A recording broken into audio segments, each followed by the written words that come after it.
tengo que salir de Zoom Ya, no, no, no, y no, no, volver a... no, no, no, no, no, Ah, así como está usted. ok. Hola, muy buenas noches a todos. Muchas gracias por conectarse a esta transmisión. Pues ahora estamos engalanados con la Madre Consuelo. La Madre Consuelo recién ha llegado aquí al territorio parroquial. Le damos la más cordial bienvenida. Ya alguien la ha visto por ahí en la parroquia o en las capillas. Madre, por favor, si se quiere presentar, si es tan amable. Sí, como no, muchas gracias. Mi nombre es Consuelo Zamora López. Soy religiosa inmaculatina, como las hermanas Mari Carmen, Lore, Francisca y Judith. Soy de la misma congregación. Pues, ¿qué les digo de mí? Estoy muy contenta de estar aquí en la parroquia de Nuestra Señora de la Esperanza y espero que poco a poco nos conozcamos más. Con mucho gusto vengo a compartir la misma fe con ustedes y pues no sé qué más tengo que decir para presentarme, pero estoy aquí con mucho gusto. Gracias, Madre, gracias. Pues bien, voy a dejar a la Madre que nos haga el favor de darnos el tema de hoy. Ella comenzará con una oración y el tema de hoy será la iglesia. Entonces, adelante, los dejo con la Madre Carmen. Muchas gracias, Madre. Gracias. Vamos a ponernos en la presencia de Dios. Pedimos al Espíritu Santo que Él nos acompañe. El tema de hoy es la iglesia y creo que la iglesia no existiría si no fuera por la Santísima Trinidad, ¿verdad? Que es su fundamento y en particular por el Espíritu Santo que siempre la ha acompañado, la acompaña desde su nacimiento. Entonces al Espíritu Santo le pedimos que también nos acompañe en este ratito que vamos a compartir. Ven Espíritu Santo, llena los corazones de tus fieles y enciende en ellos el fuego de tu amor. Envía, Señor, tu Espíritu y todo será creado y renovarás la faz de la tierra. Oh Dios, que iluminas e instruyes el corazón de los fieles con la luz del Espíritu Santo, haz que en el mismo Espíritu sepamos siempre apreciar el bien y ser llenos de tus consuelos divinos. Por Cristo nuestro Señor. Amén. Pues bien, les decía, el tema que hoy tenemos para compartir es la iglesia. Y quisiera hablar de la iglesia a partir de lo que nosotros profesamos en nuestro credo. Sabemos que tenemos dos credos, el credo de los apóstoles, que es muy cortito, y ahí solamente decimos creo en la iglesia. En el credo niceno-constantinopolitano, que es el credo de posterior, es un credo que nace de estos dos concilios, del concilio de Nicea del año 325 y el concilio de Constantinopla del año 381. En este credo, que es el que casi todos los domingos recitamos, y yo creo que todos nos sabemos de memoria, decimos creo en la iglesia, que es una, santa, católica y apostólica. Entonces, a partir de este credo, de esto que decimos nosotros, pues tomamos lo que es la iglesia. ¿Qué es la iglesia para nosotros? ¿Qué es lo que nosotros creemos cuando hablamos de la iglesia? Que es una. Es una porque Jesucristo funda una sola iglesia, funda su iglesia. Es una debido a su origen. El modelo y principio supremo de este misterio es la unidad de un solo Dios. El modelo de la iglesia o la iglesia es como el icono, diríamos, de la Santísima Trinidad. Un solo Dios en tres personas. Es la Trinidad Santa, es una unidad. Y en esa unidad se fundamenta la iglesia, en esta unidad que es Trinidad. La iglesia es una sola, aunque nosotros podemos pensar, pues vemos muchas iglesias, ¿no? La iglesia de la diócesis de Querétaro, todas somos la misma iglesia, la única iglesia de Cristo, porque Cristo es uno solo y Él ha querido fundar una iglesia. Y esta iglesia, es fundada y edificada sobre San Pedro.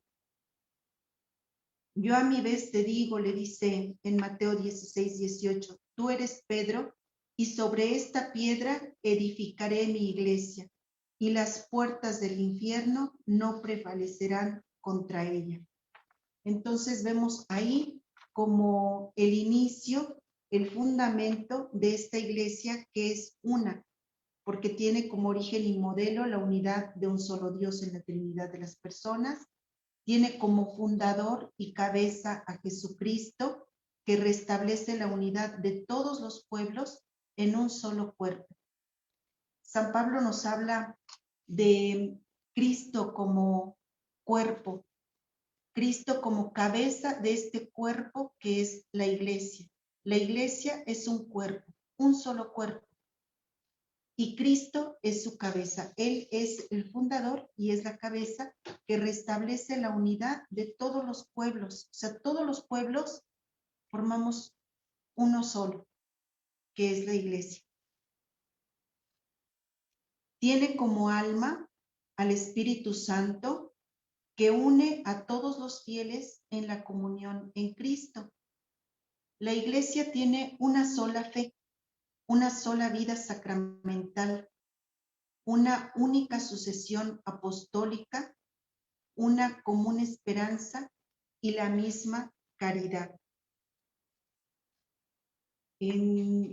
Nosotros encontramos, por ejemplo, en las palabras de Jesús, en Juan 17:21, cuando reza al Padre por los suyos, dice, para que todos sean uno, como tú, Padre, en mí y yo en ti, que ellos también sean uno en nosotros, para que el mundo crea que tú me has enviado.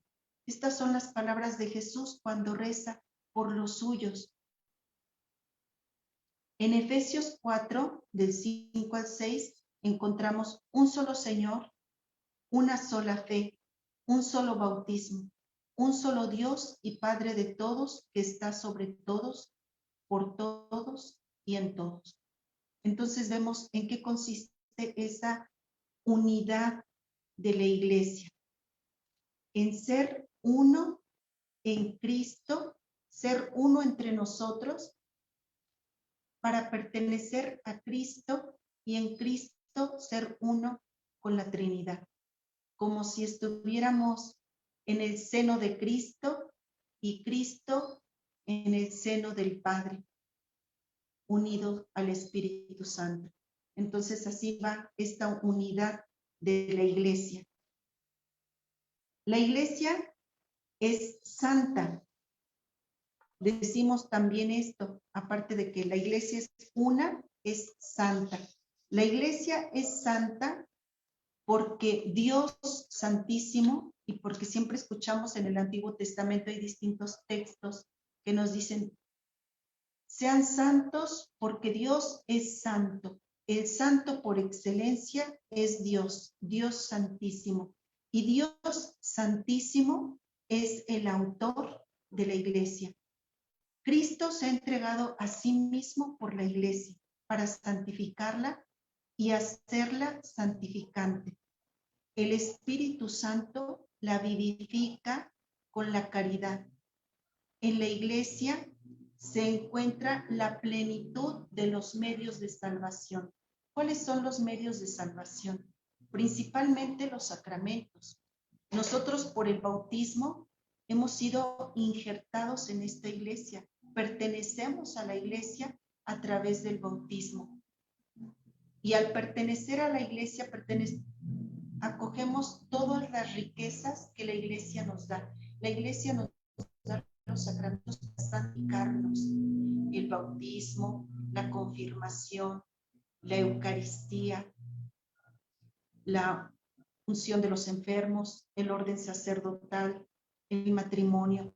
Cada uno de los sacramentos la reconciliación. Cada uno de los sacramentos nos une estrechamente a Cristo y es para santificarnos. Por ello, después del bautismo, nosotros tenemos siempre la oportunidad de acercarnos a la confesión, a la Eucaristía, para mantenernos en esa gracia de Dios, para mantenernos en el Señor y poder seguirnos santificando, no obstante que somos pecadores. Entonces la Iglesia es santa y es santificante. El Espíritu Santo la vivifica con la caridad. En la Iglesia se encuentra la plenitud de los medios de salvación. La santidad es la vocación de cada uno de sus miembros y el fin de toda su actividad. El fin de toda la actividad de la Iglesia, como el fin de cada uno de los miembros de la Iglesia, es llegar a la santidad. Esa es nuestra plenitud. Esa es la plenitud para todos. Cuenta en su seno con la Virgen María e innumerables santos como modelos e intercesores. La santidad de la Iglesia es la fuente de santificación de sus hijos, los cuales aquí en la tierra se reconocen, nos reconocemos todos pecadores, siempre necesitados de conversión y purificación. Entonces, a pesar de que los miembros de la Iglesia seamos pecadores, la Iglesia es santa, porque Cristo, su esposo, la santifica. Él murió para santificar a la Iglesia. Entonces, la Iglesia somos todos los cristianos católicos y hemos sido santificados por Cristo mediante el bautismo en su muerte, por todos los pecados del mundo. En Primera de Pedro 1:16 encontramos, como dice la Escritura, serán santos porque santo soy yo. En Primera de Corintios 6:11, y tales fuisteis algunos de vosotros, pero habéis sido lavados. Habla de que hemos sido pecadores, pero han sido lavados, han sido santificados, han sido justificados en el nombre del Señor Jesucristo y en el Espíritu de nuestro Dios.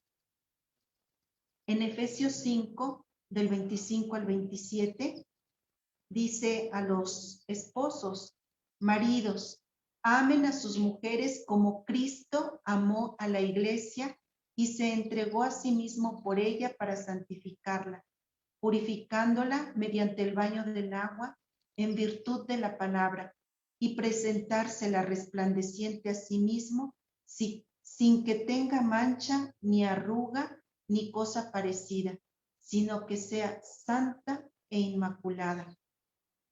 Esa santidad de la que aquí nos habla, sin mancha, ni arruga, ni cosa parecida, hay alguien que ya la alcanzó. Y esa plenitud de santidad, uno de nosotros la ha alcanzado, y es la Santísima Virgen María. En ella se refleja toda la santidad de la Iglesia, y por ella podemos decir, sí, la Iglesia es santa en sus miembros. Igual que María, que ha alcanzado esa plenitud de la santidad, pues muchos santos que son canonizados quedan para nosotros como ejemplo para poder seguir sus huellas y alcanzar también nosotros esa santidad. Bueno, entonces la Iglesia es una, es santa y es católica.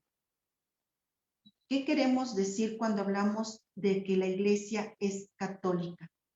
La palabra católica significa universal, o sea, significa todas las gentes, todas las naciones, lo que abarca todo y a todos. O sea, la Iglesia es universal, es todo, abarca no solamente a unos poquitos o a la Iglesia de Querétaro o a la Iglesia de Roma, aunque nuestra Iglesia es romana, pero es romana porque ahí es donde nace y es donde está su fundamento, que es el sucesor de San Pedro.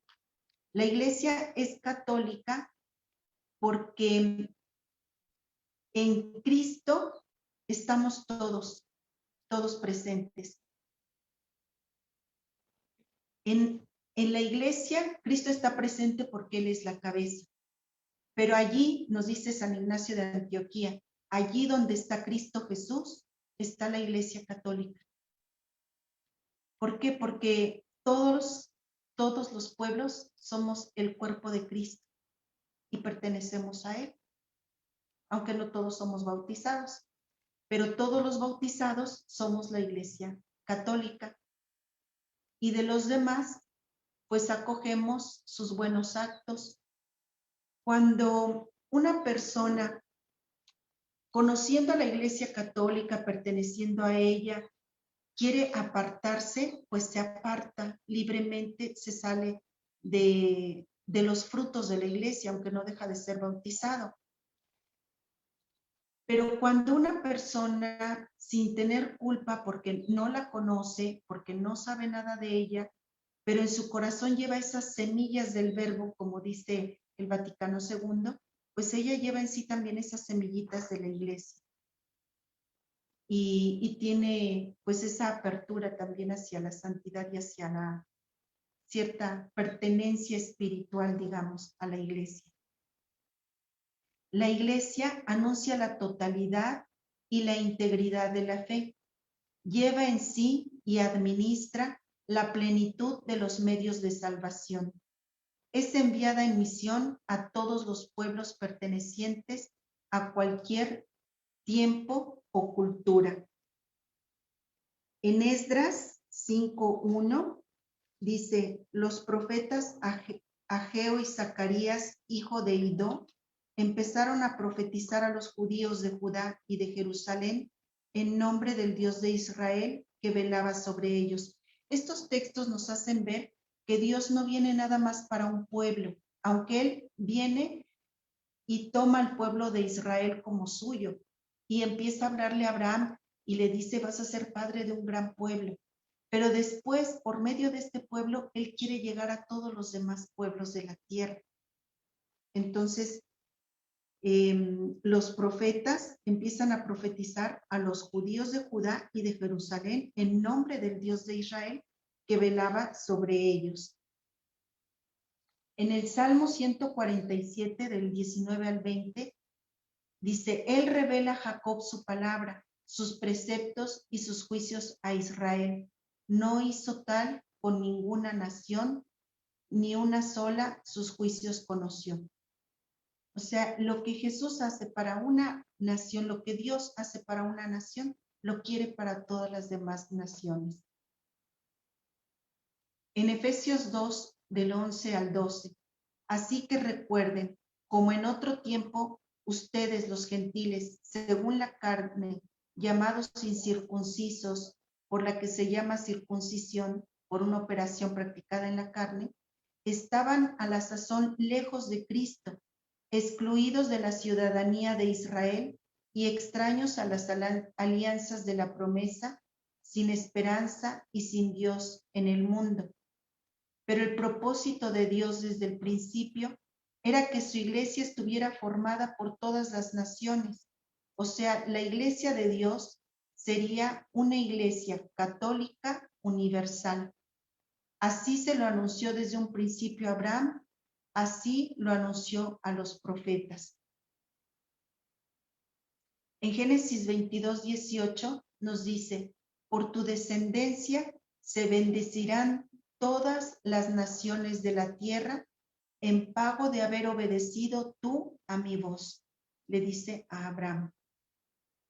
En Isaías 2, del 2 al 3, sucederá en días futuros que el monte de la casa de Yahvé será asentado en la cima de los montes y se alzará por encima de las colinas.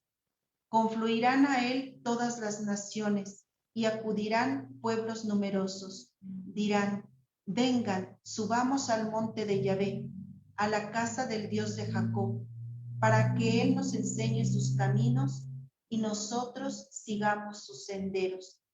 Pues de Sión saldrá la ley y de Jerusalén la palabra de Yahvé. Esta profecía tuvo su cumplimiento en Jesús, en Jesucristo. En él la iglesia pasa a ser católica y universal. pero ya desde el Antiguo Testamento vemos cómo Dios esperaba esto.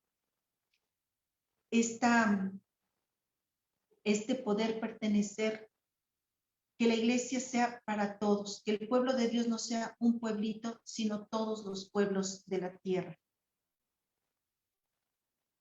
En Génesis 49:10 dice, no se irá de Judá el báculo, el bastón de mando de entre sus piernas, hasta tanto que se le traiga el tributo a quien rindan homenaje las naciones. O sea, todas las naciones le rendirán homenaje ¿a quién? A Cristo Jesús, de quien hablan estas profecías.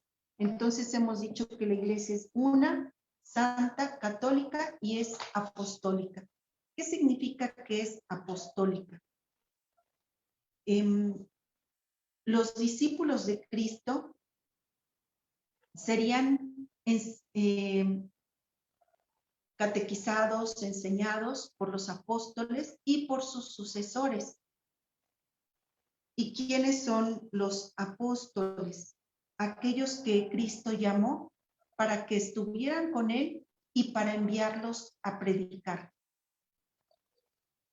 La palabra apostoloi significa quienes llevan la palabra, quienes evangelizan, quienes anuncian la palabra.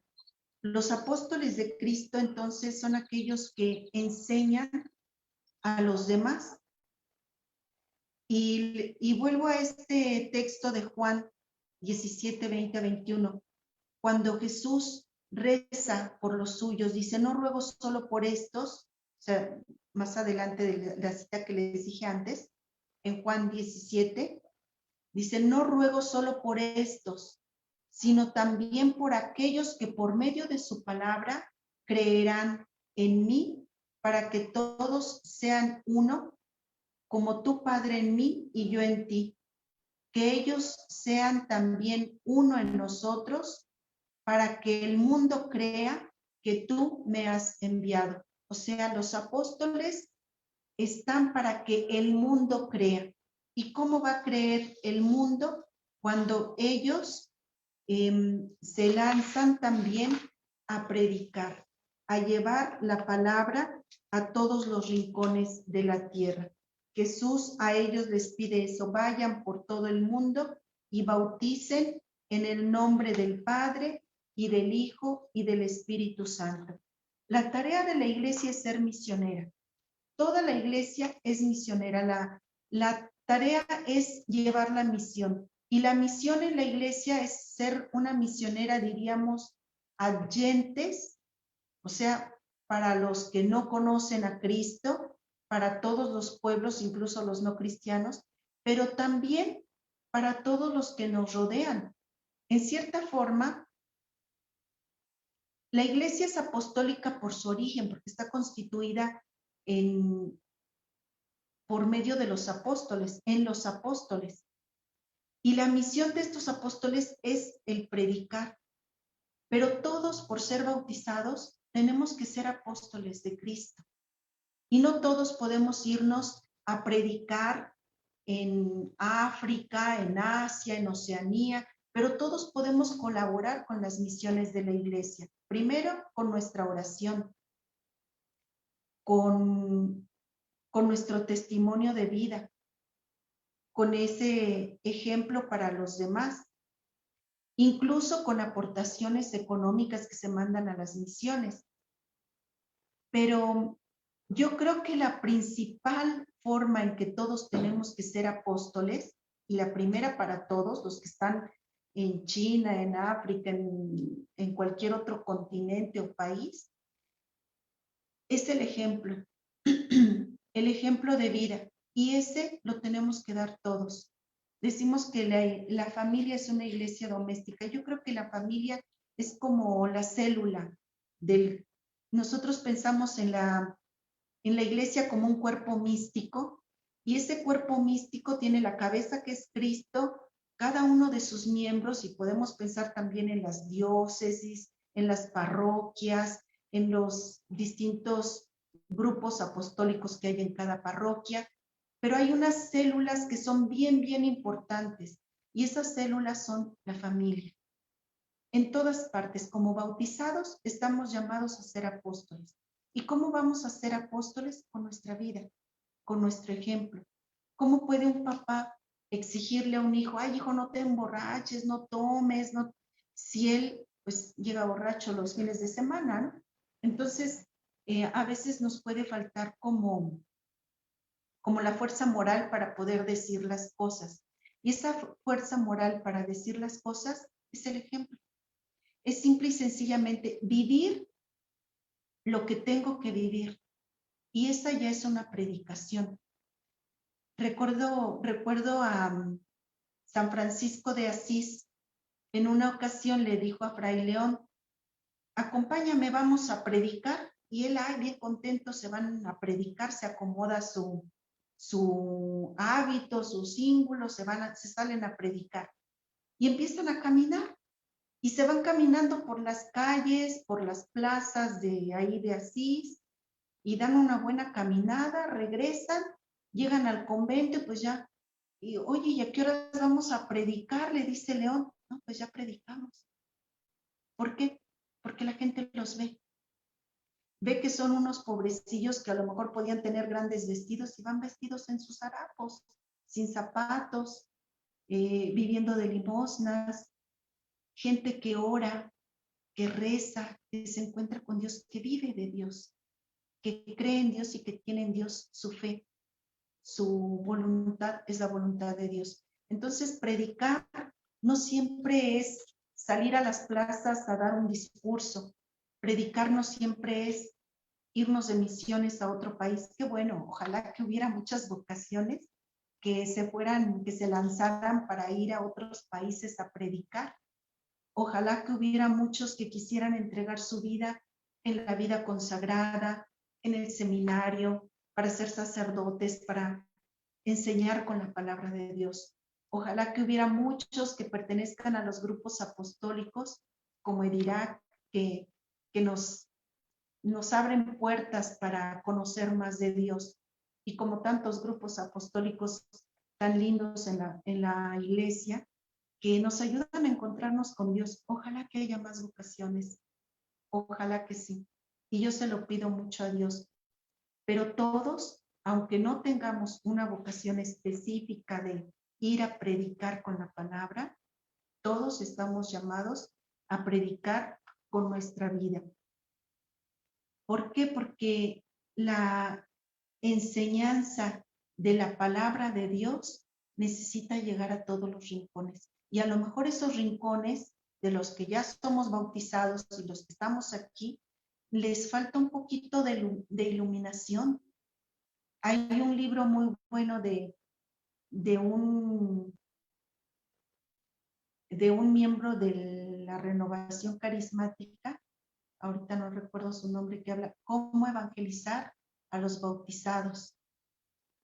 ¿Cómo evangelizar a los bautizados? De verdad que sí, necesitamos evangelizar a los bautizados. O sea, no pensar que nada más necesitan el evangelio los que no conocen a Cristo. Nosotros decimos conocer a Cristo y a lo mejor nos falta mucho para conocerle. Pues les digo, la iglesia es apostólica. Es apostólica por su origen, ya que fue constituida sobre el fundamento de los apóstoles, de los 12 apóstoles. O sea, por ejemplo, en Efesios 2:20 nos dice que fuimos edificados sobre el cimiento de los apóstoles, con Cristo Jesús como piedra angular, por su enseñanza, por la enseñanza de la iglesia, que es la misma de los apóstoles. O sea, la iglesia siempre ha enseñado lo que los apóstoles han enseñado desde el principio. Es apostólica por su estructura, porque la iglesia está estructurada desde que Cristo la funda sobre la base, la piedra firme de Pedro. Le dice, tú eres Pedro y sobre esta piedra edificaré mi iglesia. Y sus sucesores, ¿verdad? Después va viendo sus sucesores, los sucesores de Pedro y los sucesores de los apóstoles, que son los obispos. Entonces la iglesia es apostólica por su estructura, en cuanto es instituida, tiene una estructura instituida, santificada y gobernada hasta la vuelta de Cristo. y recordamos este texto de Juan, que es muy importante, de Juan 17, también en Hechos 1:2, hasta el día, dice, hasta el día en que después de haber dado instrucciones por medio del Espíritu Santo a los apóstoles que había elegido, fue llevado al cielo. Entonces, los apóstoles están con Jesús todo el tiempo. En Hechos 2:42 nos habla ya de las comunidades cristianas. Acudían asiduamente a la enseñanza de los apóstoles, a la comunión, a la fracción del pan y a las oraciones. En el Apocalipsis 21:14, la muralla de la ciudad se asienta sobre 12 piedras que llevan los nombres de los 12 apóstoles del Cordero. Y así podríamos seguir buscando varias citas que nos hablen por qué la iglesia es apostólica. Estamos fundados sobre este cimiento de los apóstoles. La Iglesia Católica es la única iglesia en el mundo que puede ser rastreada. Pueden investigar quién es el antecesor del Papa Francisco, quién es el antecesor del Papa Benedicto XVI, quién es el antecesor de Juan Pablo II. Y si van así, llegamos hasta San Pedro. Igual podemos pensar en los obispos de cada diócesis, de cada lugar. Entonces es la única iglesia en el mundo que puede ser rastreada a través de la historia por medio de infinidad de testimonios y documentos históricos hasta los apóstoles y hasta el mismo Cristo. La Iglesia Católica, Apostólica, Romana, es la única iglesia que está desde el inicio, que fue fundada por Cristo, que se puede conocer, que se puede rastrear, que se puede investigar, y que nosotros podemos tener una fe en que es la iglesia de Cristo. No me meto a hablar de otras iglesias porque no las conozco, por ejemplo, de sectas o de hermanos separados o de todo esto, pero sí de que podemos nosotros decir con toda verdad, esta es la iglesia de Cristo. Él la fundó sobre la base fundamental de Pedro, de los apóstoles, y pues aquí estamos con él, y con él queremos ser uno también nosotros y pertenecer siempre a esta iglesia. Gracias. Gracias, madre, gracias. Oiga, quiero aprovechar ahorita este espacio, este momento, a ver qué es lo que usted nos puede decir con respecto a esto. Mire, pues todos conocemos a la parroquia, así como tal, lo conocemos las capillas, asistimos a la celebración, porque está muy mal decir que voy a misa, o sea, no, asistimos a una celebración, pero la pregunta es, ¿conocemos la iglesia? O sea, si realmente la conociéramos, como usted nos acaba de describir todo esto, con bases bíblicas, con esta fuente de luz, en realidad, si la conociéramos así, no nos separaríamos de ella, ¿no? ¿Qué opina de eso, madre? Pues yo aquí es lo que ahorita estaba diciendo, ¿no? Ahorita yo creo que la iglesia es misionera, porque su tarea fundamental es ir a predicar. Jesús cuando llama a los apóstoles, cuando los elige, para que estén con él y para enviarlos a predicar. Estar con él, ¿en qué consiste? Estar con él consiste en conocerlo. Yo me imagino a los apóstoles cuando se fueron a vivir con Jesús, porque seguramente se fueron a vivir con Jesús. Estar con él es conocerlo, y conocerlo significa tener un encuentro vivo y profundo con él. Es una experiencia que cambia tu vida. Una persona que se encuentra con Cristo jamás puede volver a ser el mismo. Y yo pienso, por ejemplo, en Zaqueo, en Mateo, en la Samaritana. Una vez que se encuentran con Cristo, no pueden ser el mismo después de ese momento. ¿Qué es lo que pasa ahorita? Por eso hablaba de cómo evangelizar a los bautizados. Lo que pasa es que yo a veces pienso una cosa, fuimos bautizados muy pequeños. Nuestros papás nos llevaron a bautizar, bueno, la mayoría fuimos bautizados pequeños.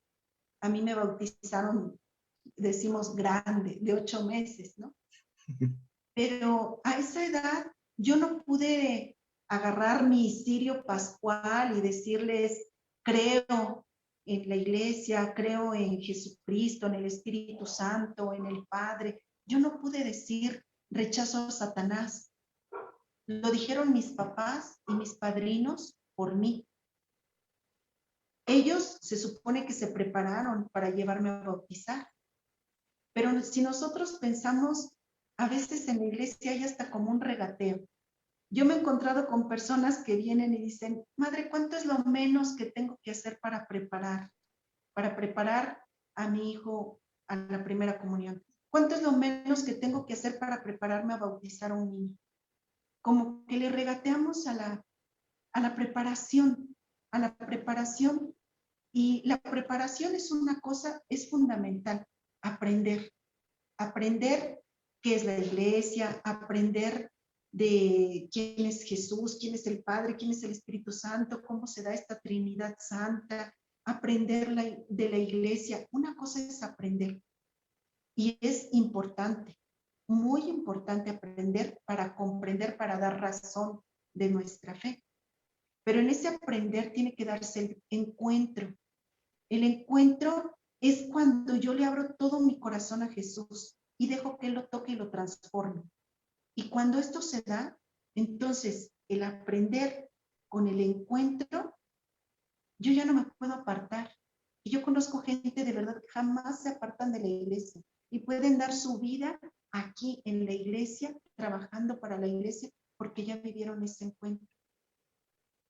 Pero muchos, la mayoría de los cristianos de a pie, pues vemos que nos falta mucho para aprender y para dejarnos tocar el corazón.